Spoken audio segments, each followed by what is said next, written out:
If any of you tell me my doctrine is presumptuous, that it is contrary to what is taught in the New Testament, and what the best of men have always believed, I will not therefore proceed to defend even my beliefs, the principles on which I try to live, how much less my opinions.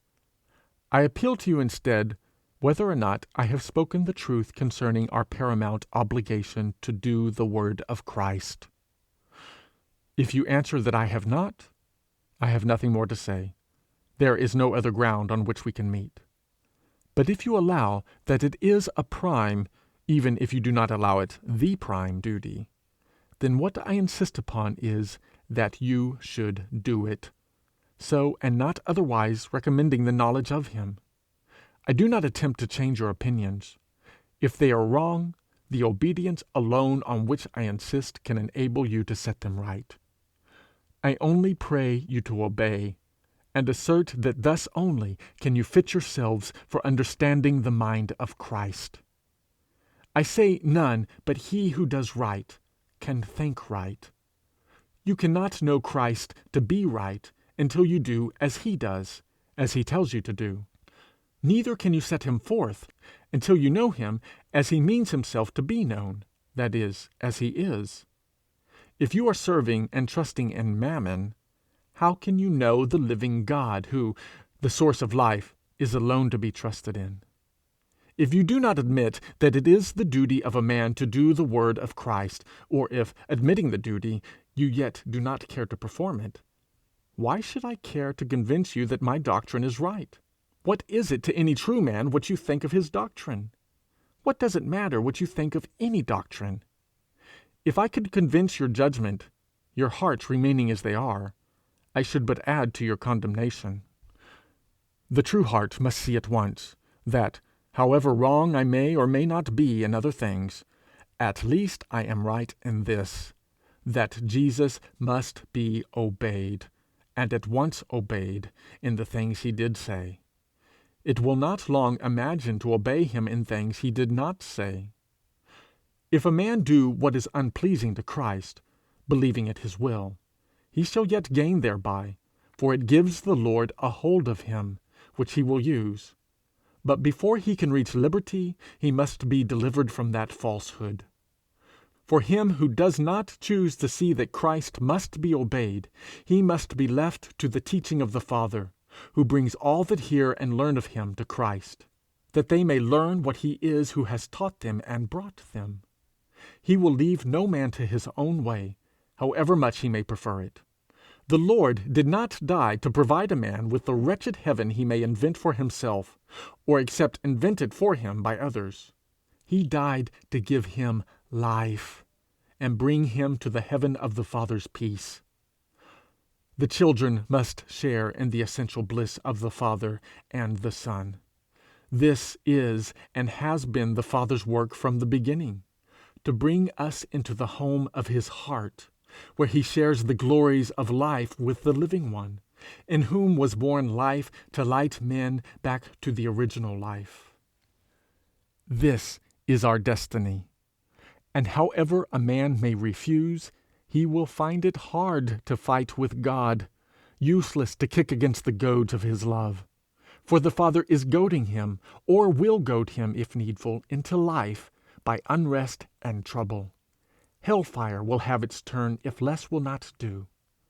Can any need it more than such as will neither enter the kingdom of heaven themselves, nor suffer them to enter that would?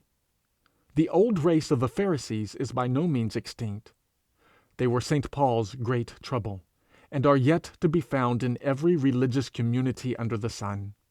The one only thing truly to reconcile all differences is to walk in the light. So St. Paul teaches us in his epistle to the Philippians, the 3rd chapter and the 16th verse. After setting forth the loftiest idea of human endeavor and declaring the summit of his own aspiration, he says not, "This must be your endeavor also, or you cannot be saved," but, "If in anything ye be otherwise minded, God shall reveal even this unto you. Nevertheless, whereto we have already attained, let us walk by the same." Observe what widest conceivable scope is given by the apostle to honest opinion, even in things of grandest import. The one only essential point with him is, that whereto we have attained, what we have seen to be true, we walk by that. In such walking, and in such walking only, love will grow, truth will grow.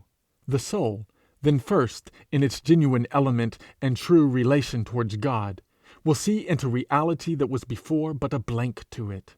And he who has promised to teach will teach abundantly. Faster and faster will the glory of the Lord dawn upon the hearts and minds of his people so walking. Then his people indeed. Fast and far will the knowledge of him spread. For truth of action, both preceding and following truth of word, will prepare the way before him.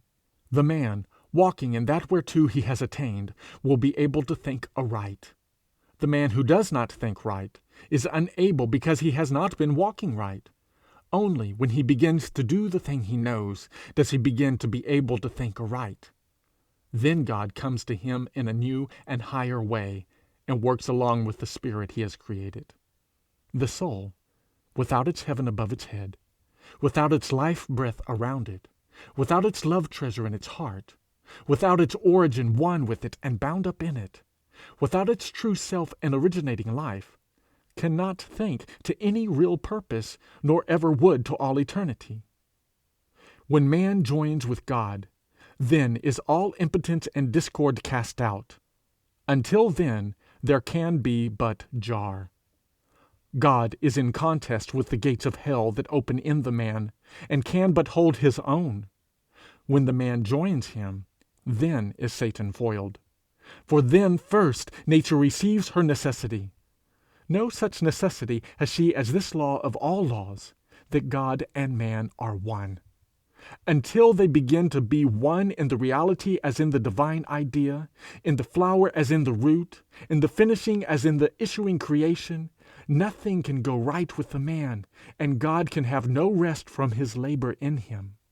As the greatest orbs in heaven are drawn by the least, God himself must be held in divine disquiet until every one of his family be brought home to his heart, to be one with him in a unity too absolute, profound, far-reaching, fine, and intense to be understood by any but the God from whom it comes, yet to be guessed at by the soul from the unspeakableness of its delight, when at length it is with the only that can be its own, the one that it can possess, the one that can possess it. For God is the heritage of the soul in the ownness of origin. Man is the offspring of his making will, of his life. God himself is his birthplace. God is the self that makes the soul able to say, I too, I myself. This absolute unspeakable bliss of the creature is that for which the Son died, for which the Father suffered with him. Then only is life itself. Then only is it right, is it one. Then only is it as designed and necessitated by the eternal life, outgiving life. Whereto then we have attained, let us walk by that same.